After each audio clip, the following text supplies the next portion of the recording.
ನಮಸ್ತೆ ಎಲ್ಲರಿಗೂ. ನಾನು ವಿಜಯಕಲಾ ಜಗಳೂರು. ನೋಡ್ತಾ ಇದ್ದೀರಿ ಸ್ಫೂರ್ತಿ ಟೀಮ್ ಇವರು ಚಂದ್ರವಳ್ಳಿಯಲ್ಲಿ ಪ್ರತಿನಿತ್ಯ ವಾಕಿಂಗ್ ಮಾಡ್ತಾ ತಮ್ಮ ದಿನನಿತ್ಯದ ಒಂದು ವ್ಯಾಯಾಮವನ್ನು ಮಾಡ್ಕೊಳ್ತಾ ಪ್ರತಿದಿನ ಒಂದಷ್ಟು ದೂರ ನಡೀತಾ ಅವರು ತಮ್ಮ ಆರೋಗ್ಯವನ್ನು ಕಾಪಾಡಿಕೊಳ್ಳುವಲ್ಲಿ ಇವರಿಷ್ಟು ಜನ ಒಟ್ಟಾಗಿರ್ತಾರೆ. ಯಾವಾಗಲೂ ನಿಮ್ಮ ಹಿಂದೆ ಅಂದರೆ ವಿಡಿಯೋ ತೆಗಿತಾ ಇರೋರು ಕೂಡ ಇದ್ದಾರೆ. ಅವರು ಕೂಡ ಪ್ರತಿನಿತ್ಯ ಏನಾದರೂ ಒಂದು ನೋಡಬೇಕು, ಏನಾದರೂ ಒಂದು ಮಾಡಬೇಕು, ನಮ್ಮ ದೇಹದ ಆರೋಗ್ಯವನ್ನು ಕಾಪಾಡಿಕೊಳ್ಳೋದಕ್ಕೋಸ್ಕರ ನಾವು ಆ್ಯಕ್ಟಿವ್ ಆಗಿರಬೇಕು ಅನ್ನೋ ಕಾರಣಕ್ಕೆ ಇವರೆಲ್ಲರೂ ಕೂಡ ಪ್ರತಿದಿನ ಒಂದೊಂದು ಜಾಗಕ್ಕೆ ಹೋಗ್ತಾ ಇರ್ತಾರೆ. ಇವರು ಪ್ರತಿದಿನ ಚಂದ್ರವಳ್ಳಿಯಲ್ಲಿ ಸಿಗ್ತಾರೆ. ನಿಮಗೆಲ್ಲ ಚಂದ್ರವಳ್ಳಿಯ ಅಕ್ಕಪಕ್ಕದ ಪ್ರದೇಶಗಳಿಗೂ ಕೂಡ ಒಂದಷ್ಟು ದೂರ ಬರೋಣ. ಇವತ್ತು ಭಾನುವಾರ, ಆ ನಿಟ್ಟಿನಲ್ಲಿ ಇನ್ನೊಂದು ಸ್ವಲ್ಪ ಮುಂದೆ ಹೋಗೋಣ ಅನ್ನೋ ನಿಟ್ಟಿನಲ್ಲಿ ಇವರು ಬಂದಿರ್ತಾರೆ. ಇವತ್ತು ನೀವು ನೋಡ್ತಾ ಇದ್ದೀರಿ ಧವಳಪ್ಪನ ಗುಡ್ಡದ ಕೆಳಭಾಗದಲ್ಲಿ ನಾವು ಈ ಬಂಡೆ ಮೇಲೆ ಇದ್ದೇವೆ. ಈ ಬಂಡೆಯಲ್ಲಿ ನಿಂತ್ಕೊಂಡ್ರೆ ನಾವು ಧವಳಪ್ಪನ ಗುಡ್ಡದಲ್ಲಿ ಯಾರಿದ್ದಾರೆ ಯಾರಿಲ್ಲ ಎಲ್ಲವನ್ನೂ ನೋಡ್ಬೋದು.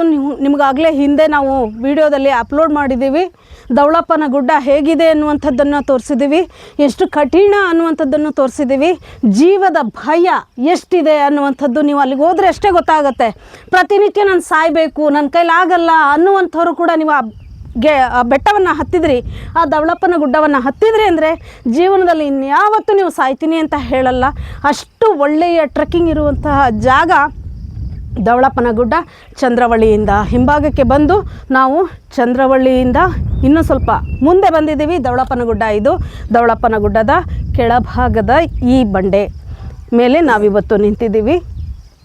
ಸುಂದರವಾದಂತಹ ಪರಿಸರ. ನಿನ್ನೆ ಸಾಯಂಕಾಲ ಅಷ್ಟೇ ಮಳೆ ಬಂದಿದೆ. ನಮಗೆ ಇನ್ನಷ್ಟು ಹಸಿರು ಕಾಣ್ತಾ ಇದೆ.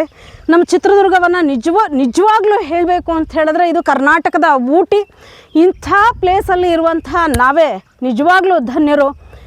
ಎಲ್ರಿಗೂ ನಮಗೆ ಎಷ್ಟು ಖುಷಿ ಆಗುತ್ತೆ ಸ್ವಲ್ಪ ಮಳೆ ಬಂದು ಇಷ್ಟೆಲ್ಲ ಹಸಿರು ಕಾಣ್ತಾ ಇದ್ರೆ ಅಂತ ಹೇಳಿದ್ರೆ ನೀವು ಇಲ್ಲಿ ಬಂದೇ ಅನುಭವಿಸ್ಬೇಕು. ಅದಕ್ಕಿಂತ ಇನ್ನೇನು ನಾನು ಬಾಯಿ ಮಾತಲ್ಲಿ ಹೇಳೋದಕ್ಕೆ ಸಾಧ್ಯವೇ ಇಲ್ಲ. ಅಷ್ಟು ಒಂದು ಒಳ್ಳೆಯ ಅನುಭವ ಕೊಡುವಂತಹ ಊರು. ತುಂಬ ಕಡಿಮೆ ದುಡಿಮೆ ಮಾಡಿದ್ರೂ ಕೂಡ ಬದುಕಬಹುದು ಅನ್ನುವಂಥ ಊರು ಅಂತ ಹೇಳಿದ್ರೆ ಚಿತ್ರದುರ್ಗ. ಇಂಥ ಚಿತ್ರದುರ್ಗದಲ್ಲಿ ನಾವಿದ್ದೀವಿ.